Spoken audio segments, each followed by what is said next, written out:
Donc, bonjour, je m'appelle Julia Tétrault-Provencher et j'ai le plaisir de faire cette capsule vidéo dans le cadre du colloque interuniversitaire d'Avocats sans frontières Canada 2024. Donc, je remercie les organisatrices de m'avoir invitée. Malheureusement, je ne pouvais pas être présente avec vous ce samedi puisque je travaille présentement à Kiev, en Ukraine, et il m'était donc impossible de me déplacer. Ceci étant dit, très heureuse de faire cette vidéo. Avant de débuter, j'aimerais quand même spécifier que c'est une vidéo qui traite de sujets sensibles. Je travaille sur les violences sexuelles liées au conflit. En fait, et certaines des sujets qui seront abordés pourraient déclencher une certaine souffrance émotionnelle ou réactiver certains traumatismes pour des personnes. Si jamais ça arrive, si vous désirez prendre une pause, si vous désirez sortir, n'hésitez pas évidemment à informer une personne responsable et sinon d'aller chercher le soutien nécessaire également à la fin de cette vidéo. Avant tout, on m'a demandé de présenter un peu mon rôle au sein d'Avocats sans frontières Canada. Je ne suis plus chez Avocats sans frontières Canada, mais j'ai été pour presque 2 ans comme conseillère juridique au siège, donc à Québec. Je travaillais sur les conseillères juridiques sur les droits sexuels et reproductifs. Donc, c'était un travail qui était très stimulant. J'ai eu le plaisir de travailler dans différents pays, donc avec des collègues travaillant au Bénin, au Burkina Faso, au Mali, en République démocratique du Congo, en Haïti, puis un peu au Salvador également.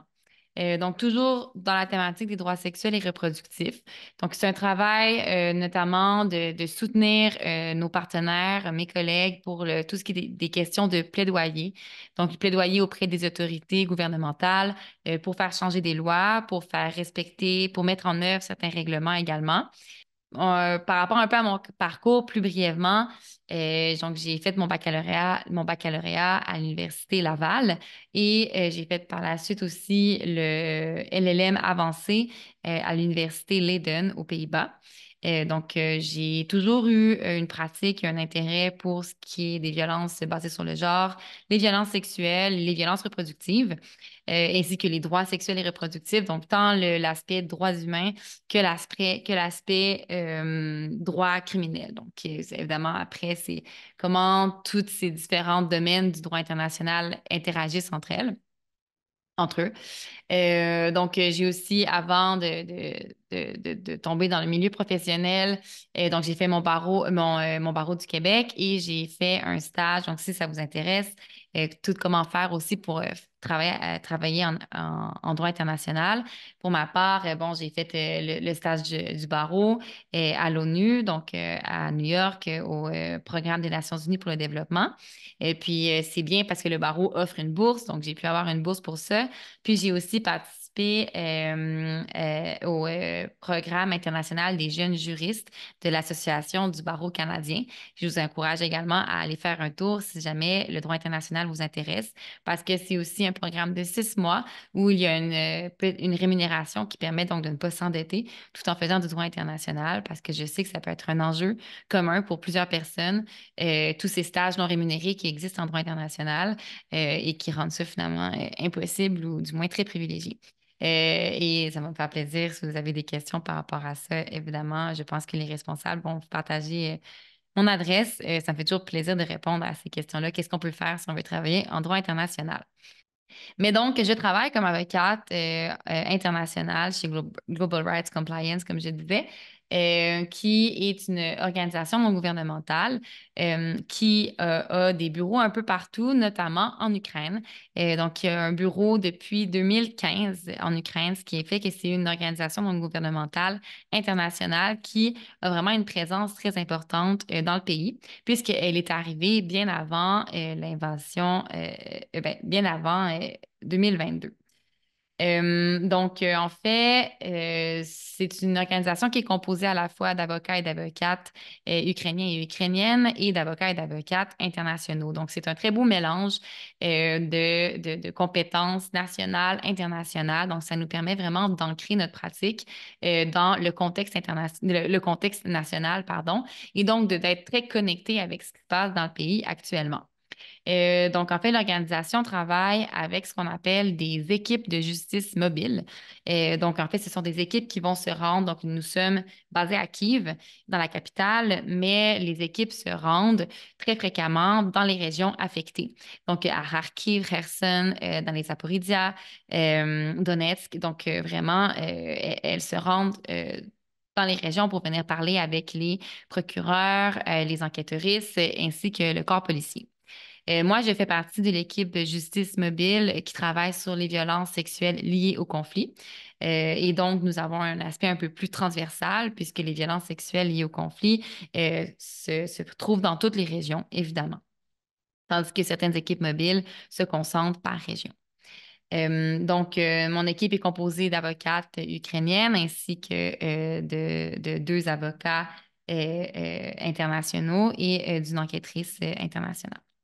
Donc, en fait, qu'est-ce qu'on fait un peu? Mon mandat, donc, ça fait depuis octobre, donc ça fait un peu moins de 6 mois que je suis rendue avec ce mandat très intéressant. Puis, ce qu'on fait principalement, c'est beaucoup de mentorat, des formations sur les techniques d'enquête et aussi pour s'assurer qu'elles soient centrées sur la personne victime survivante, mais aussi qu'elles soient sensibles au traumatisme. Donc, s'assurer que les questions qui soient posées ne recréent pas de trauma. On travaille également aussi beaucoup sur, bon, quels sont les éléments de crime sexuel, comment est-ce qu'on va pouvoir les prouver devant les tribunaux ukrainiens. Puis évidemment aussi, donc c'est vraiment, on apporte un soutien finalement aux équipes des procureurs, des bureaux du procureur, ainsi que les enquêteuristes, comme je disais, et le corps policier. Donc, en fait, c'est important aussi de mentionner qu'en Ukraine, comme vous le savez certainement, c'est un contexte très particulier et très intéressant, évidemment, pour le droit international, puisque les autorités nationales, finalement, se retrouvent à devoir enquêter et poursuivre des crimes internationaux, ce qu'elles n'ont jamais eu à faire auparavant. Donc, c'est un peu, là, pour vous mettre en contexte, comme si le Québec était envahi, qu'on était dans un état de guerre. Donc, en fait, nos procureurs, nos enquêteurs, nos enquêteuristes, ne saurait pas nécessairement non plus comment gérer la poursuite des crimes sexuels liés au conflit qui sont beaucoup plus, avec j'ai seulement en anglais, large scale, qui affectent beaucoup plus de victimes et de survivantes que les crimes domestiques, par exemple, qui sont souvent des crimes individuels.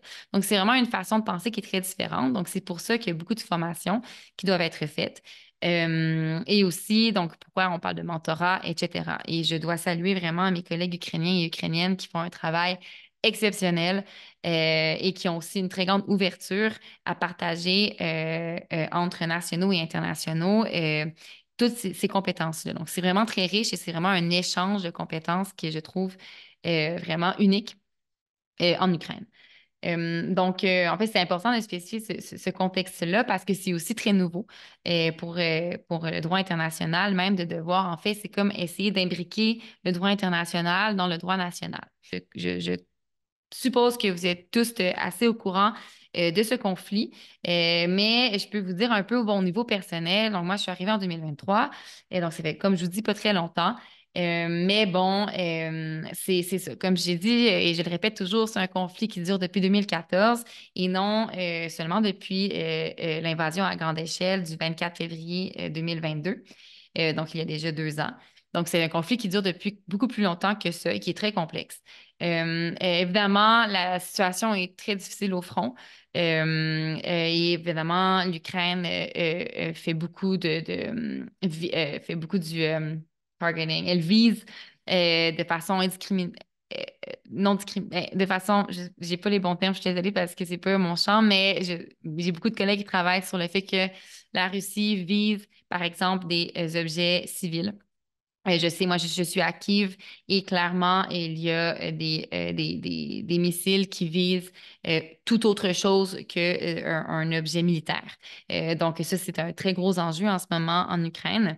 Et évidemment, et aussi, toutes les questions, comme tous les conflits, l'intérêt parfois de la communauté internationale diminue Donc, évidemment, c'est de plus en plus difficile aussi parfois, ne serait-ce que pour la protection, les intercepter les missiles, etc. Donc, c'est sûr que la situation, je dirais, est un peu stagnante en ce moment. Mais encore une fois, salue mes collègues ukrainiens et ukrainiennes ainsi que tous les Ukrainiens et Ukrainiennes qui font preuve d'une résilience exceptionnelle et qui travaillent dans des situations euh, très difficiles. Donc, je salue vraiment leur force et leur conviction. Donc, dans le cadre de mon travail en Ukraine, comme je disais, c'est très particulier. Donc, en fait, c'est c'est particulier notamment à cause du cadre juridique. Donc, parce que, en fait, c'est un cadre juridique qui est très limité. Donc, comme ben, en fait, pourquoi c'est si limité? C'est parce que l'Ukraine n'a pas encore ratifié le statut de Rome. Donc, en fait, on doit travailler avec le code criminel ukrainien et le code de procédure ukrainien qui a certaines lacunes. Comme tout, je ne passe pas ici un jugement dans le sens tous les codes criminels et tous les codes de procédure criminels ont des lacunes, surtout quand on vient à devoir enquêter et poursuivre les crimes internationaux au Canada. Ce sont les mêmes enjeux. Ou en tout cas, du moins, on a aussi nos enjeux. Donc, mais en Ukraine, donc, on doit travailler avec l'article 438 du Code criminel qui prévoit la responsabilité pénale pour la violation des lois et coutumes de guerre. Donc, c'est aussi large que ça. Alors, on doit travailler avec ça. Donc, ça inclut, après, il y a eu certaines interprétations qui ont été faites de cet article. Et donc, la conclusion, c'est que ça inclut les conventions de Genève ainsi que le protocole additionnel 1 qui a été ratifié par l'Ukraine. Donc, c'est assez limité. Surtout, vous le savez, ce sont des outils qui ont été développés en 1949. Et quand on parle des violences sexuelles, c'est vraiment très problématique. C'est évidemment, encore une fois, ça a été créé en 1949, donc c'était peut-être correct, c'était correct pour l'époque. Mais maintenant, tu sais, pour poursuivre les violences sexuelles, on doit travailler avec des articles qui mentionnent le viol, mais seulement pour les femmes. Donc, par exemple, l'article 27, paragraphe 2 de la Convention de Genève 4. Après ça, on parle d'atteinte à la dignité de la personne. On parle d'attentat à la pudeur dans le protocole additionnel 1. On parle de traitement inhumain, mais tu sais, on parle jamais finalement vraiment comme le statut de Rome, où est-ce qu'on est très spécifique. On parle de viol, on parle de grossesse forcée, de nudité forcée, beaucoup plus précis le statut de Rome quand on parle des violences sexuelles versus les conventions de Genève où est-ce qu'on doit un peu ici interpréter là, tous ces termes-là qui sont très vagues et qui en plus font une espèce de lien très douteux entre, par exemple, les violences sexuelles et la pudeur, la dignité, l'honneur. Donc encore, évidemment, vous l'avez sûrement tous vu dans vos cours, mais très ancré une mentalité très patriarcale où est-ce que c'était l'atteinte à l'honneur de la famille là, quand on parlait du viol des femmes. Donc, on doit travailler avec ça. Donc, c'est assez difficile, je ne vous mentirai pas. Puis, on utilise beaucoup la jurisprudence des tribunaux pénaux internationaux, celui du Rwanda, de l'ex-Yougoslavie, mais également donc, de la Cour pénale internationale. Puis, on essaye aussi d'aller voir ailleurs. Donc, ce qui a été fait en Colombie, notamment avec l'affaire Elena, où est-ce qu'on parle notamment d'avortement forcé, mais aussi dans le Guatemala, ce qui a été fait. Donc, on essaye d'avoir de l'imagination finalement pour l'interprétation des articles de la Convention de Genève et comment les relier aux crimes qu'on voit qui sont présentement commis en Ukraine. C'est pourquoi c'est important, c'est parce que, par exemple, un gros enjeu, puis un enjeu qui existe depuis toujours, et quand on lit la jurisprudence, notamment justement des tribunaux pénaux internationaux, c'est par exemple s'assurer que lorsqu'il y a une torture sexuelle qui est commise contre un homme, on ne parle pas seulement de torture, mais qu'on parle aussi de violence sexuelle. Donc, que l'aspect de la violence sexuelle soit présent et soit vraiment qualifié aussi pour justement pour s'assurer qu'on ne perpétue pas l'idée que les hommes ne souffrent jamais, ne sont jamais victimes de violences sexuelles et que c'est seulement les femmes. Donc, c'est aussi cette idée-là qu'on garde à l'esprit dans notre travail et c'est pourquoi on doit faire, on fait beaucoup de formations aussi sur ces enjeux. Par contre, on peut bien vouloir utiliser l'interprétation qu'on veut. Ça va falloir, au bout du compte, ça va être devoir être décidé devant les tribunaux ukrainiens. Puis ça va être de voir comment est-ce que les juges vont réagir à certaines des arguments qui vont être avancés. Donc ça, c'est à suivre. Comme je dis, c'est un travail qui se fait en ce moment. Puis on ne sait pas encore. Donc ça va être à voir dans le futur. Donc à suivre ce qui va se passer en Ukraine par rapport à ça pour, pour ce qui est de déterminer les éléments constitutifs de crime. Parce que là, le statut, dans les conventions de Genève, comme vous savez, on mentionne pas, tu sais, on n'a pas les éléments de crime comme on a avec la Cour pénale internationale. Donc, on doit un peu se dire, alors, comment est-ce que, par exemple, c'est quoi les éléments constitutifs du crime, par exemple, de mutilation sexuelle ou de nudité forcée ou de forcer ou de menaces à la violence sexuelle. Donc, quels sont les éléments de crime? On ne sait pas nécessairement. Donc, on doit, comme je disais, utiliser la jurisprudence des tribunaux pénaux internationaux. Donc, pour le moment, en fait, qu'est-ce qu'on fait surtout, c'est les enquêtes. Donc, on s'assure que nos enquêtes, ben, c'est on collecte le plus d'informations possible et tout en évitant évidemment de retraumatiser les victimes et les survivantes.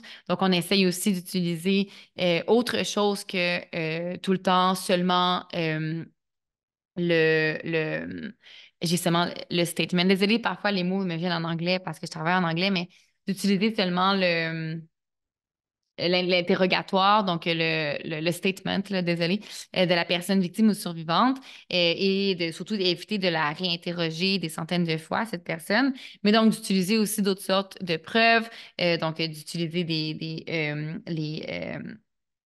les témoins, les personnes témoins qui étaient peut-être présentes, d'utiliser aussi les rapports des commissions internationales, de la commission notamment qui est en ce moment en Ukraine, les rapports de l'ONU, donc utiliser des preuves alternatives, mais donc aussi de collecter le plus d'informations aussi sur l'impact que la violence sexuelle ou les violences sexuelles ont eu sur la personne victime ou survivante. Donc, on parle aussi de l'impact tant physique que psychologique, qui est très important parce que les effets du trauma, d'une violence sexuelle peut être un élément très pertinent à montrer en cours. Et on veut aussi collecter des données sur les insultes qui sont dites lorsque les violences sexuelles sont commises. Donc, est-ce qu'on vise, par exemple, les personnes ukrainiennes? Est-ce qu'il y a eu des insultes, est-ce qu'il y a eu des commentaires, des menaces qui ont été dites? Est-ce qu'il y a eu pénétration ou non? Quelle pénétration? Quelle forme de pénétration? Et aussi, on veut savoir, évidemment, qui était présent, qui étaient les auteurs, mais qui était, oui, l'auteur direct, l'auteur présumé direct, mais également qui, par exemple, filmait, qui a mis ça sur un réseau social, qui était présent, qui a encouragé, parce qu'on veut aller au-delà seulement de l'auteur présumé direct. Aussi, insister sur le fait que les crimes sexuels, ce ne sont pas seulement des viols commis contre les femmes, mais qu'en ce moment, on a les crimes sexuels qui sont commis, c'est envers les femmes, les filles, mais les hommes et les garçons également, que ça va de tous les types d'âge. Puis que c'est donc, il y a différents. En ce moment, vous allez le voir aussi dans les rapports qui sont publics. Évidemment, il y a une certaine limite dans ce que je peux dire ici, mais dans les rapports bon, qui sont publics et ce qu'on voit présentement en termes de crimes qui sont commis. Donc, c'est notamment dans les zones occupées. Et en fait, comment d'abord ça se passe, ça? Comment est-ce qu'on sait? C'est parce que souvent, une fois qu'une zone, un territoire n'est plus occupé par les Russes, donc c'est à ce moment-là que là, il y a les Ukrainiens, les Ukrainiennes dénoncent. Donc, c'est à ce moment-là qu'on sait qu'est-ce qui s'est passé. Donc, il y a beaucoup, notamment, de crimes qui sont commis lors de visites de maisons. Donc, une fois que le village est occupé, les visites dans les maisons, puis on a entendu beaucoup de viols collectifs, menaces de viol, forcer quelqu'un à voir un viol d'un membre de famille qui sont commis dans les villes, c'est ça, qui étaient occupées.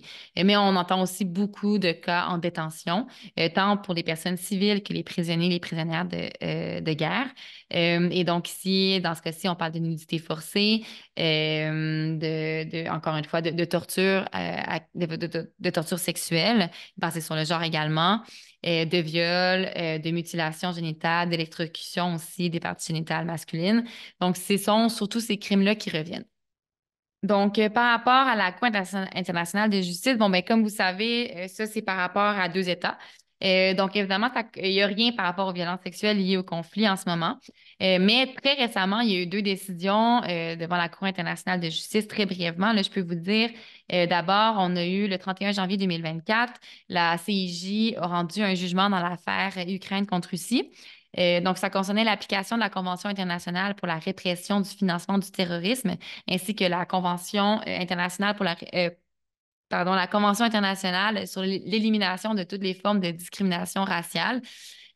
Donc, bien que la Cour internationale de justice a rejeté la plupart des allégations de l'Ukraine contre la Russie, elle a somme toute reconnu les violations graves et continues qui sont commises par la Russie, y compris le financement de terrorisme et la suppression de la langue et de la culture ukrainienne en Crimée. Donc, ça a été ici très bien reçu par les Ukrainiens et les Ukrainiennes.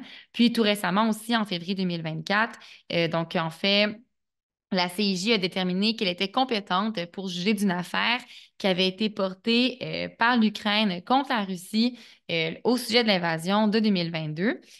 Donc, en fait, c'est un peu intéressant, c'est parce que Poutine, finalement, le président de la Russie, avait justifié l'invasion de l'Ukraine en disant que l'Ukraine commettait un génocide contre l'Est russophone de l'Ukraine. Donc, qui va évidemment tout de suite nier cette affirmation, ce à quoi la CIJ, en fait, elle s'est rangée du côté de l'Ukraine, de ce côté-ci, en disant qu'effectivement, ce n'était pas le cas. Et elle demandait à la Russie de mettre fin à l'évasion. Ça, c'était en 2022. La Russie a fait appel en disant que la Cour n'avait pas compétence. Finalement, la Cour a dit qu'elle avait compétence. Et là, finalement, en fait, la bonne nouvelle, c'est qu'en février 2024, la Cour est allée dire qu'elle avait compétence et qu'elle allait juger sur le fond de l'affaire. Bon, ça ne va pas vraiment faire avancer le cas par rapport à qu'est-ce que la Russie fait à l'Ukraine, mais au moins on va pouvoir déterminer qu'effectivement l'Ukraine n'a pas commis un génocide contre la Russie. Je me permets de le dire, même si ce n'est pas encore jugé, parce qu'en vrai, je pense pas que les preuves soient là. Mais encore une fois, c'est mon avis personnel. Par rapport à la Cour pénale internationale, maintenant, c'est très intéressant aussi. Donc, comme je vous dis, l'Ukraine n'a pas ratifié le statut de Rome encore, mais la situation a quand même été renvoyée par 43 États en avril 2022.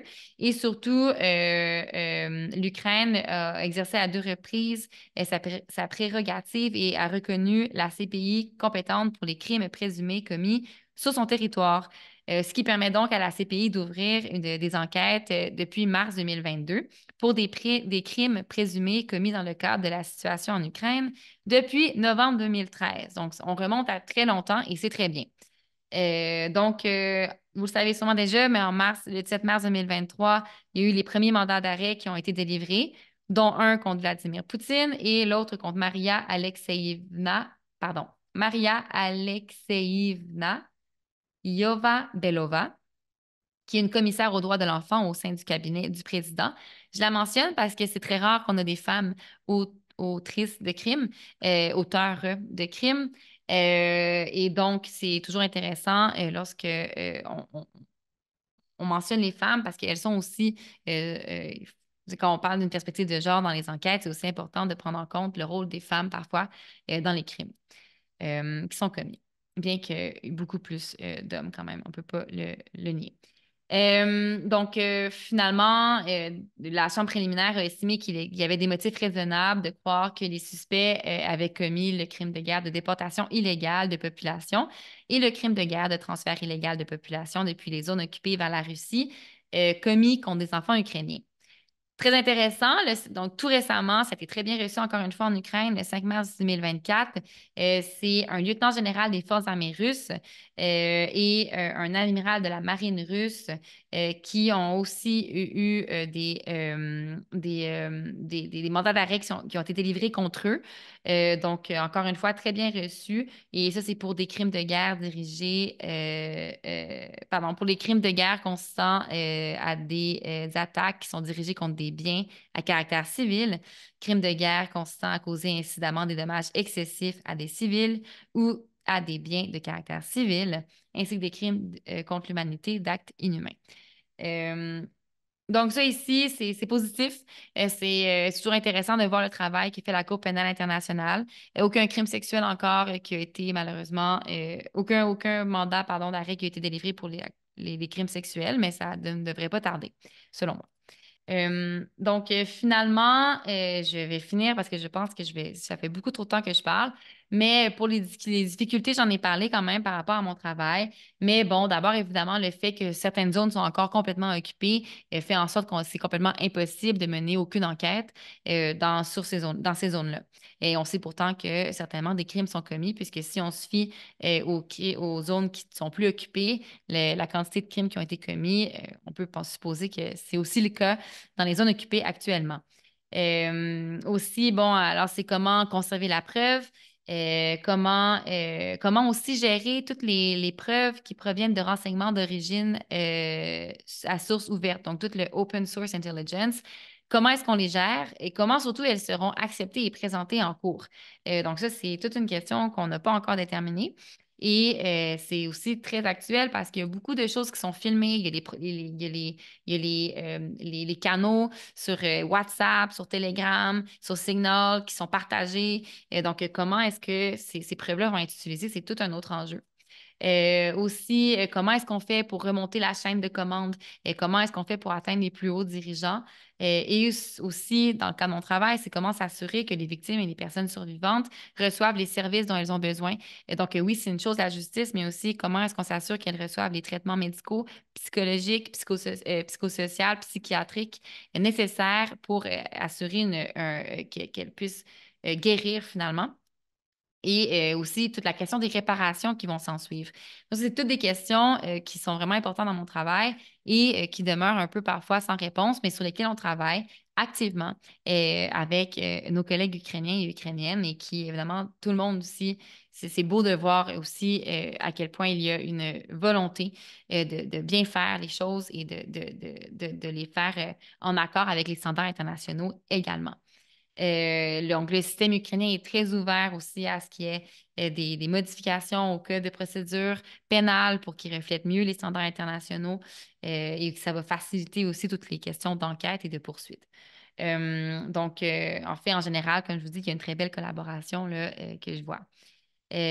Finalement, évidemment, on sait que quand les régions vont être libérées, il va y avoir beaucoup plus de cas qui vont se rajouter. Donc, c'est tout comment poursuivre, comment enquêter, comment enregistrer tous ces cas et comment les gérer. Donc, c'est des questions qui vont venir aussi plus tard et auxquelles on pense déjà. Et finalement aussi s'assurer qu'il y a beaucoup d'acteurs en ce moment internationaux et nationaux sur le terrain en Ukraine. Comment s'assurer que les témoignages, les victimes et les personnes survivantes n'aient pas à faire 100 fois un témoignage. Ben, j'exagère, mais qu'elles n'aient pas à répéter 3, 4, 5 fois leurs témoignages, leurs histoires à différentes entités, notamment pour elle-même, pour éviter un traumatisme, une retraumatisation, mais aussi pour éviter dans l'affaire que, par exemple, leurs témoignages contiennent certaines contradictions qui seraient tout à fait naturelles. On parle de personnes traumatisées. Ça se peut qu'il y ait des contradictions, surtout si on leur fait répéter un témoignage, mais donc ça pourrait être utilisé par la défense pour essayer de montrer des contradictions. Donc, ça, ce sont tous des enjeux auxquels on pense. Et puis, finalement, évidemment, je pense que c'est important aussi dans le cadre de notre travail, surtout dans le cadre des violences sexuelles liées au conflit, en Ukraine, mais partout, de s'inspirer notamment du document de politique générale relatif aux crimes liés au genre, le tout nouveau document de 2023 de la Cour pénale internationale, qui est un document très intéressant qui met l'accent sur l'importance d'enquêter, de poursuivre avec une sensibilité au genre et de façon intersectionnelle, donc de reconnaître finalement lorsqu'on enquête l'intersectionnalité de plusieurs caractéristiques et comment est-ce qu'une personne peut être visée par certains crimes, surtout notamment les crimes sexuels. Donc l'âge, évidemment, mais aussi le genre, l'orientation sexuelle, la race d'une personne, ce qui nous permet aussi après ça de créer de voir certains liens entre certains crimes, mais ça peut être aussi très pertinent pour prouver les éléments de certains crimes, comme le crime de torture, qui demande notamment de prouver que l'auteur présumé cherchait soit à obtenir de l'information, mais peut-être aussi à humilier, intimider, discriminer même la personne. Donc, quand on a cette perspective de genre-là, lorsqu'on a une perspective intersectionnelle, ça nous permet parfois d'aller chercher ces éléments. Et je pense que c'est vraiment la seule façon de s'assurer que les enquêtes et les poursuites qui vont s'en suivre reflètent adéquatement les crimes, mais aussi leur impact sur les communautés et sur les personnes. Et c'est aussi essentiel dans une perspective de réparation. Donc voilà, je vous remercie. N'hésitez pas évidemment à suivre Global Rights Compliance sur tous les réseaux sociaux, ainsi que n'hésitez pas également à me contacter si vous avez des questions ou comme je vous dis, si vous êtes intéressé par le droit international et vous demandez un peu quel chemin prendre. Donc merci beaucoup et un bon colloque à tous.